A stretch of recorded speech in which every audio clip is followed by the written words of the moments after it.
For example எப்படி பார்த்தீங்கன்னா, இஸ்ரவேல் ஜனங்கள் 400 வருஷம் 430 வருஷம் அடிமைகளாக எங்கே இருந்தாங்க? அடிமைகளாக எங்கே இருந்தாங்க? எகிப்து தேசத்தில் இருந்தாங்க இல்லையா? நீங்கள் ஆவிக்குரிய காரியங்களில் பார்த்தீங்கன்னா அது வந்து உலகம், அது வந்து உலகம்.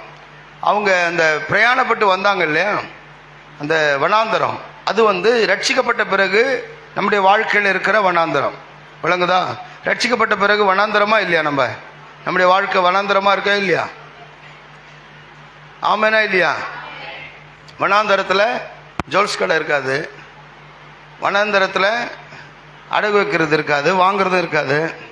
அப்புறம் வனாந்தரத்தில் உலகம் இருக்காது இல்லையா? உலகம்னா என்னது? உலகத்தின் நியூஸ் இருக்காது.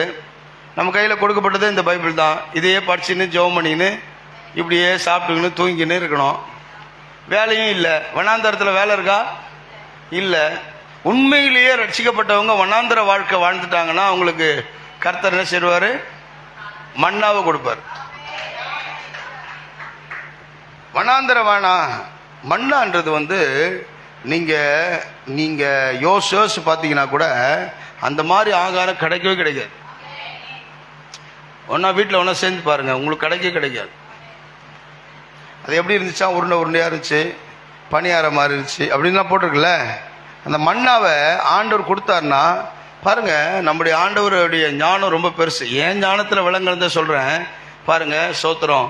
ஒருவேளை ஆண்டவர் நான்வெஜ் கொடுக்காம இப்படி கொடுத்தாரு. ஏன் கொடுத்தாரு அப்படின்னா எதுவுமே பிரச்சனை வராது, வயிற்றுக்கு சீக்கிரமாக செரிச்சிடும் எல்லாமே. அது யோசிச்சு பார்த்தீங்கன்னா அவ்வளோ சூப்பராக இருக்கும் போல.